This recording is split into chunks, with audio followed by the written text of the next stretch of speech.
you're doing well today. Today we're going to go over the section 4 notes, and that is on congruent figures. So starting with chapter 4, congruent polygons are shapes that have congruent corresponding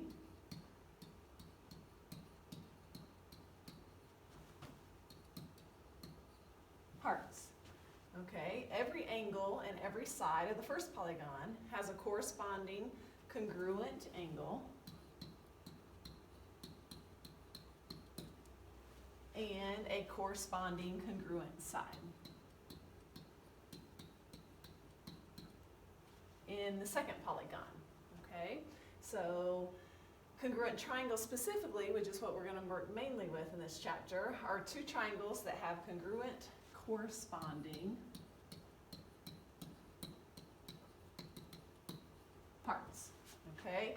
And here's a key thing that we're going to talk about, especially once we get to section 4.4, but it's a good idea to get a good understanding of it right now, and it is called CPCTC.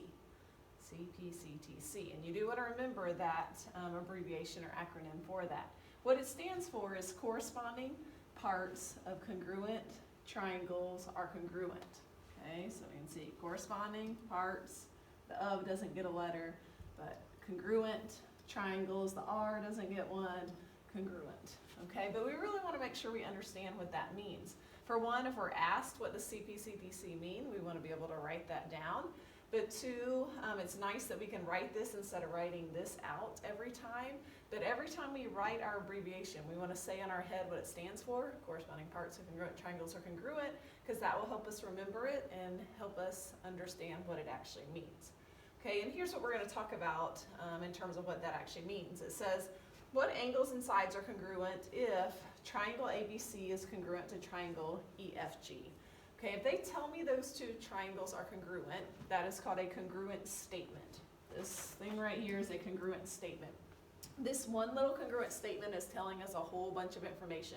It's telling us 3 sets of sides that are congruent, and it's telling us 3 sets of angles are congruent. So 6 pieces of information are coming from that one little congruent statement.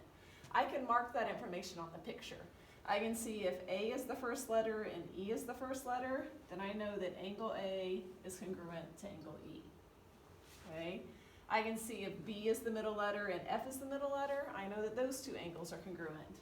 And I want to distinguish it differently between these two, so I'm going to give 2 mark and 2 mark here.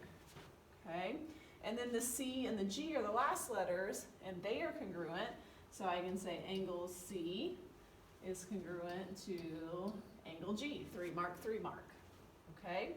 Again, it's also telling me information about the corresponding sides. First 2 letters AB, first 2 letters EF. I'll use a different color here. AB is congruent to EF, so I'm going to give it 1 mark, 1 mark. And see last 2 letters BC, last 2 letters FG are congruent, so I can give those 2 mark and 2 mark. And then first and last letter AC, first and last letter EG, I can give 3 mark and 3 mark. So again, that one little congruent statement is telling me a whole bunch of information. Again, I know if 2 triangles are congruent, I know that CPCTC is true. It means the corresponding parts of those 2 congruent triangles must be congruent. I don't want to say all the angles are congruent for the 2 triangles, because they're not. I don't want to say all the sides are congruent for the 2 triangles, because they're not, but the corresponding sides and the corresponding angles are congruent. Okay? All right, so let's get that cleared and move this up and go on to the next part. So the next part is referring to congruence transformations. Okay, so transformations are something that you have done some in middle school. If you remember, transformation just means a change. So like a translation is like a slide, a rotation is a turn, and a reflection is a flip. You might have used, some of those words in middle school. We will do more transformations when you get to chapter 9 in Geometry 2. But for right now, we're just kind of relating the fact that even though we are transforming or changing the triangles, moving them from one place to another, they still stay congruent. They still stay the same shape and the same size. So You don't really have to write anything in this section, just to understand that if you slide, flip, or turn a figure, that shape does not change. Again, same shape, same size. Again, if these two triangles are congruent, I may move one from one place to another, but the corresponding angles, corresponding sides stay congruent. Showing me here, if I slide this triangle up and to the right, it's still congruent to the original one. It's referring to this original triangle ABC. If I turn or flip the triangle, then it is still congruent to the original one. Okay, so that's what it's referring to there. If we go ahead and move that up, so we can look at example 1. Then, let's see. Okay, so for example 1, it says, if triangle JKL is congruent to triangle MNO, what are all the congruent parts of the triangles? All right, so if you want to draw the two triangles, that helps you, you can. But like we talked about a minute ago, this congruent statement is telling me everything that I need. I know that it's telling me 6 pieces of information. I know angle J is congruent to angle M. Oops. So I can write that. I can see angle K is congruent to angle N, middle letter, middle letter.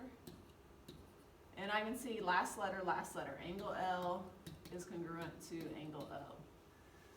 All right, I can also find information about the sides, the corresponding sides, first two letters.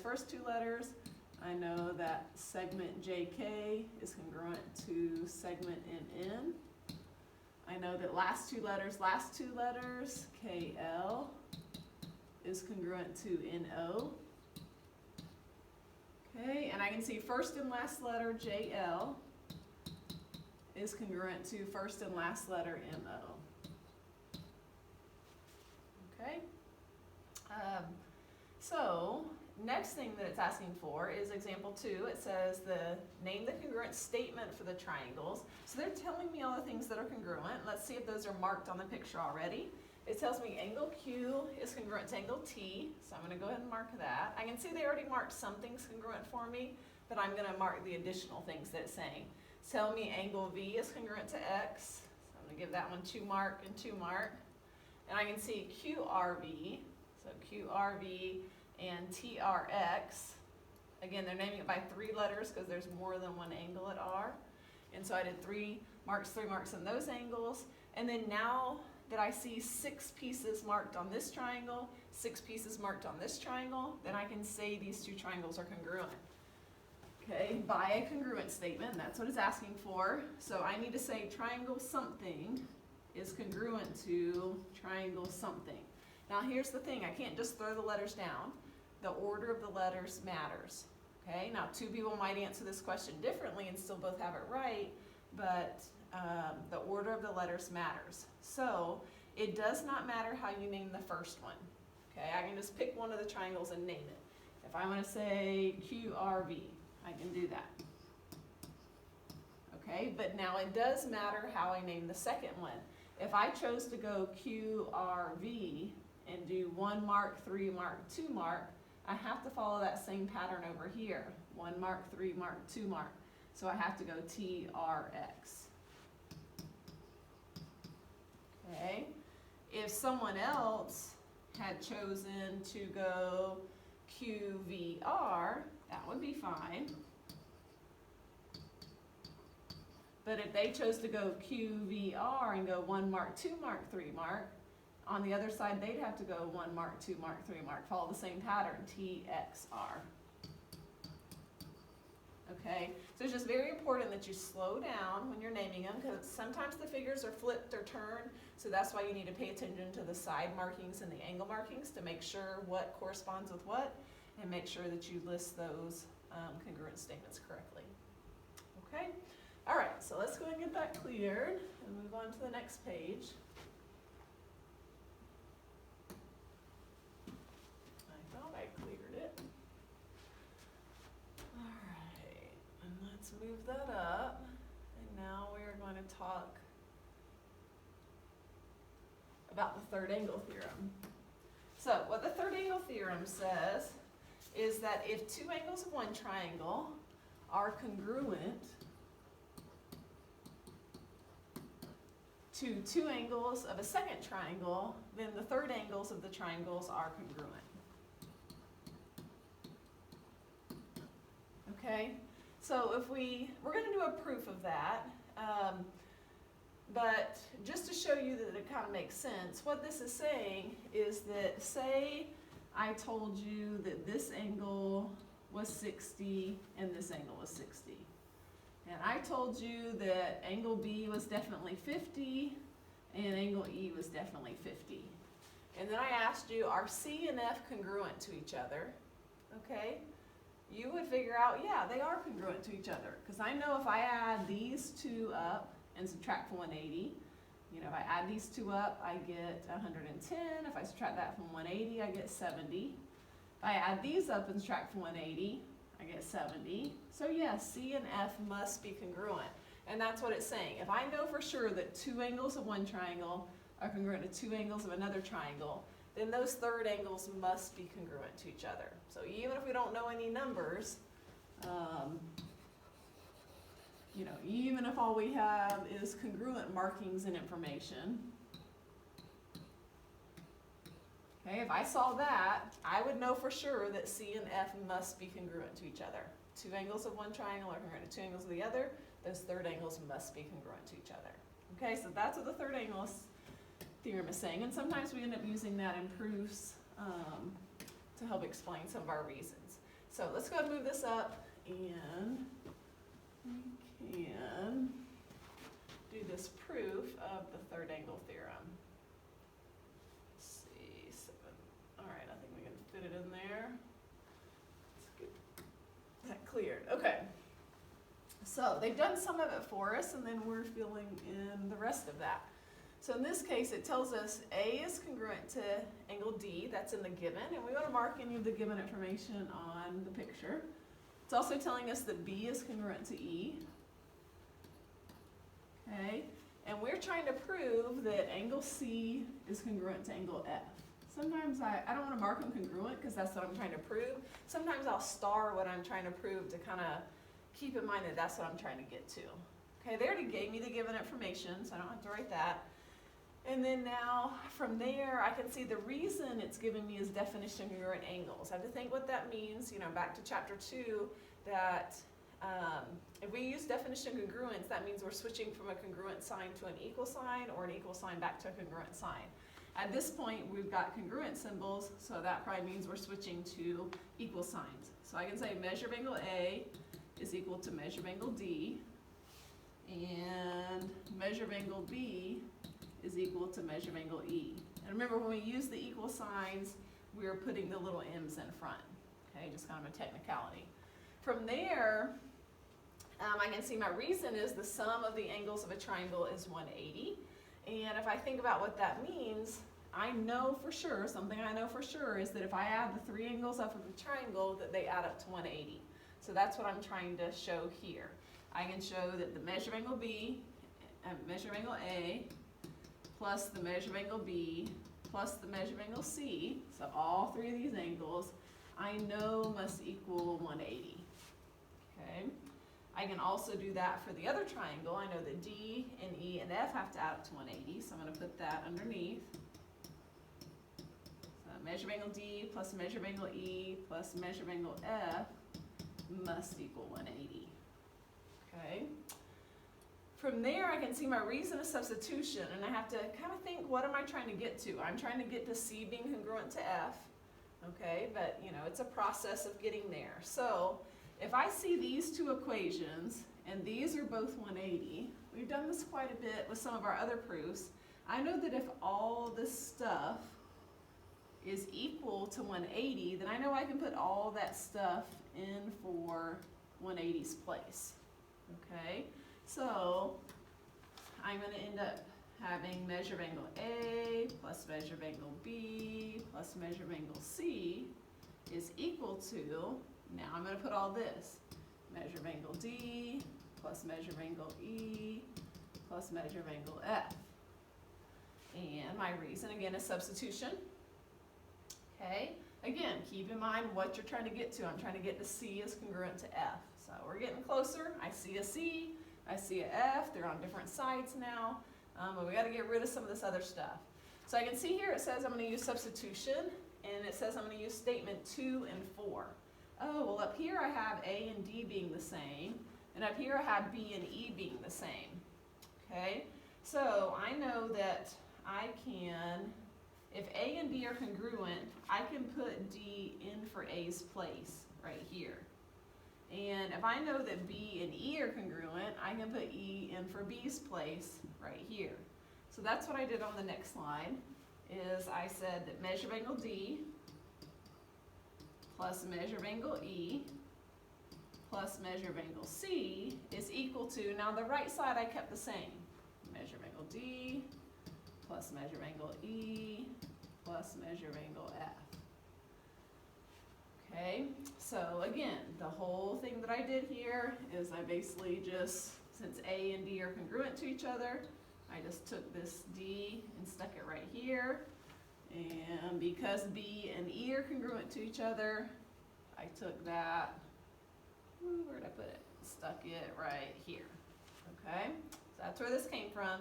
And then now I can see if I have a D on each side and I have an E on each side, that I can get rid of those by subtraction. Okay, if it helps you to show that, you can. I'm basically subtracting measure of angle D away from both sides, and I'm also subtracting measure of angle E away from both sides. Okay, and what I am left with is, if that goes away and that goes away, I'm left with measure of angle C. And if that goes away and that goes away, I'm left with measure of angle F. All right, so I subtracted away, and now I'm almost done. This looks really similar to that, but not quite. I need to switch this equal sign back to a congruent sign, and I need to get rid of my M's in front. So I can say angle C is congruent to angle F. And again, when I'm switching from a congruent sign, equal sign to a congruent sign, or a congruent sign to an equal sign, it's the same reason here. Definition of congruence. And in this case, because I'm dealing with angles, I like to write angles. If I was dealing with sides, I'd put definition congruent sides. If you just put definition congruent, so we talked about, that's okay also. All right, so that's the proof for the third angle theorem. This is a good proof to go over as practice, not necessarily one that you're going to see on the quiz or test. There's going to be some other proofs that we do a lot more of in chapter 4 that you're going to kind of see a pattern with those, and those are the type proofs that are going to kind of show up on your quizzes and tests. But this is just a good one that kind of combines some of the stuff we learned in chapter 2 to what we're doing now. Okay? All right, so next, just a little bit more from this section. Let's get this moved up. So we just have, too far. Okay, so we just have example 3 and example 4 left. So example 3 says, what angles are congruent based on the parallel lines? So in this particular case, I can see that these two lines are parallel to each other. And if it helps you to extend out those parallel lines, sometimes that is helpful for people. And I can see that these two lines are parallel to each other. Well, actually, first, before I do that, if these two lines are parallel and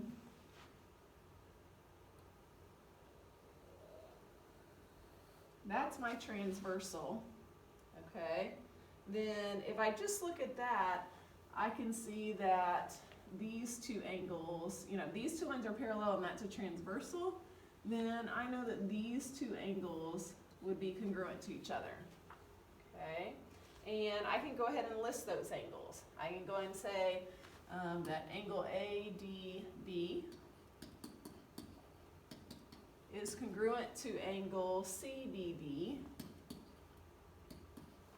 And I'm going to go ahead and put my reason, goes back to chapter 3, if lines are parallel, then alternate interior angles are congruent, okay?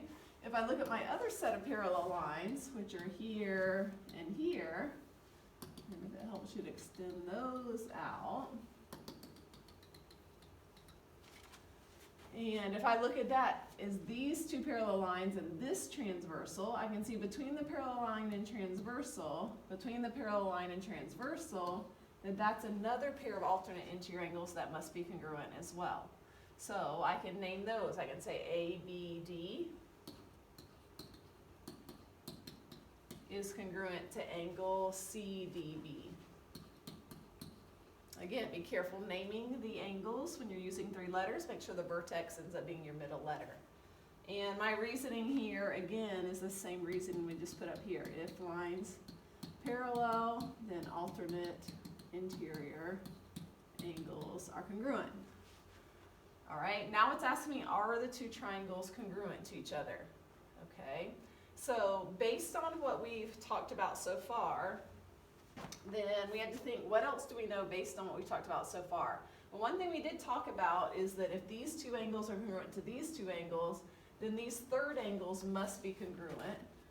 Okay, so that is something I know. I know that angle A,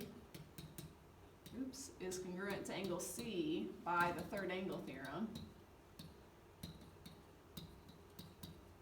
Okay, but it's saying are the two triangles are congruent, and the only thing we've talked about in terms of triangles being congruent at this point is that all three sets of corresponding sides and all three sets of corresponding angles would be congruent to say the two triangles are congruent. Right now, I do know that all three sets of corresponding sides are congruent, or angles are congruent, but the sides, remember, parallel markings do not mean congruent. Parallel markings do not mean congruent. They kind of look congruent, but if we don't know it for sure, we cannot assume that they are congruent. So based on what we know right now, then we don't have enough information at this point to say the triangles are congruent. Not enough info at this point. Okay. So technically the two triangles are congruent, and we're going to talk about some shortcuts of how to know that in the next lessons on 4.2 and 4.3, but technically at this point you don't know enough information to say that those two triangles are definitely congruent. I guess I forgot one other thing that you do know that we learned in chapter 2 is we talked about these two triangles sharing a side, so they would be congruent by the reflexive property. But we still don't know about these sides, so that's why we can't say the triangles are congruent at this point. All right, last one on example 4. Again, we've got a congruent statement. Remember we talked about the congruent statements tell you a whole bunch of information. 6 sets of corresponding parts are congruent. And it says find the measures of the given angles, draw a picture, and so forth. So I think drawing a picture is very helpful here. It doesn't really matter what your triangles look like, but if we're trying to make them congruent to each other, we should at least attempt to make them look congruent. Might not be exact, but try. And I'm going to kind of orient these letters the same way. If I went A, B, C, I'm going to go D, E, F. Okay? And again, if I go ahead and label the information into my picture, I can see that angle A is x plus 10. I can see angle D is 2x. I can see B is 3y. And I can see E is 6y minus 12. Okay. The other thing I can do is keep in mind that, again, this congruent statement is telling me lots of information. So I know that angle A and angle D are congruent to each other. And I know that angle B and angle E are congruent to each other because they're both middle letters. Okay, and again, I know that C and F are congruent to each other if I want to go ahead and get that marked. All right, and it's asking me to find the measures of the angles.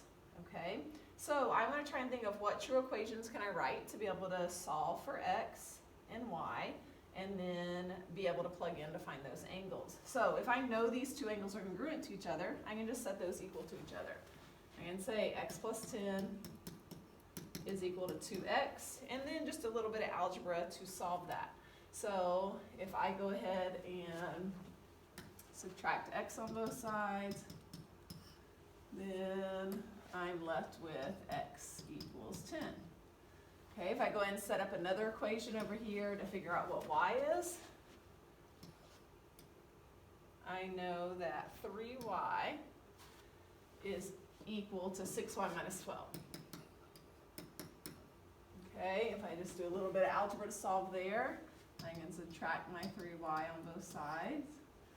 And actually, let's scratch that. We'll make that a little quicker. Hopefully you didn't write that yet. Let's go and subtract our 6y. That'll make it quicker. Subtract my 6y on both sides. Then I'm left with negative 3y is equal to negative 12. If I go ahead and divide by negative 3 on both sides, I'm left with y is equal to 4. So I figured out x and y, but again, it's not just asking me what x and y is, it wants to know the measures of the angles. So now if I just take the time to plug these back in, I can figure out what the measures of these angles are. I know if I take this 10 and plug it in for x right here, I've got 10 plus 10, which is 20. I know if I take this 10 and plug it in right here, I have 10 times 2, which is 20. And they should end up being the same. That makes sense. All right, if I take my 4 and plug it in for y, I know I've got 3 times 4, which is 12. And here I end up with 6 times 4 is 24, minus 12, which gives me 12. And again, those should be congruent, and they are. If I also want to find out what these last angles are, then I know that all the angles of these triangles add up to 180. So I know I can add these two up, subtract 180 to get angle C. If I want to make a little equation out of that, I've got 20 plus 12 plus measure of angle C is equal to 180. And if I go ahead and solve,